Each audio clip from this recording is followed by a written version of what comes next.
ঈদ মোবারক। বাংলাদেশের প্রধানমন্ত্রী বিএনপির চেয়ারম্যান জনাব তারেক রহমানের পক্ষ থেকে পিরোজপুরবাসীকে জানাই ঈদ উল ফিতরের শুভেচ্ছা। শান্তি, সমৃদ্ধি আর সুখী স্বনির্ভর বাংলাদেশ গড়তে তারেক রহমানের নেতৃত্বে আমরা আজ ঐক্যবদ্ধ। ত্রয়োদশ জাতীয় সংসদ নির্বাচনে পিরোজপুর 1-এ মাননীয় চেয়ারম্যান জনাব তারেক রহমান আমাকে নমিনেশন দিয়েছিলেন। 1,07,000 ভোট আপনারা দিয়েছেন। সংখ্যাতত্ত্বের বিচারে আমি পরাজিত হলেও আপনাদের ভালোবাসা, আন্তরিকতায় আমি মুগ্ধ।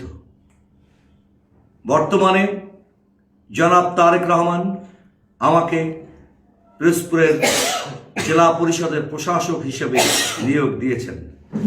আমি আশা করছি আপনাদের সম্মিলিত উদ্যোগ, আকাঙ্ক্ষা, জনগণের ভালোবাসা নিয়ে সৎ, নিষ্ঠা আর কর্মচাঞ্চল্যের মধ্যে দিয়ে মানুষের কাছে গিয়ে তাদের সমস্যার সমাধানে আমি সচেষ্ট থাকব।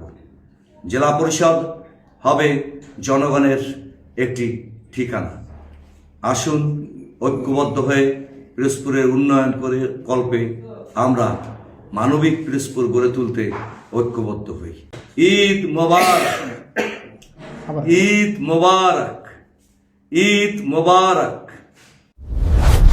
Prime BD Bulletin.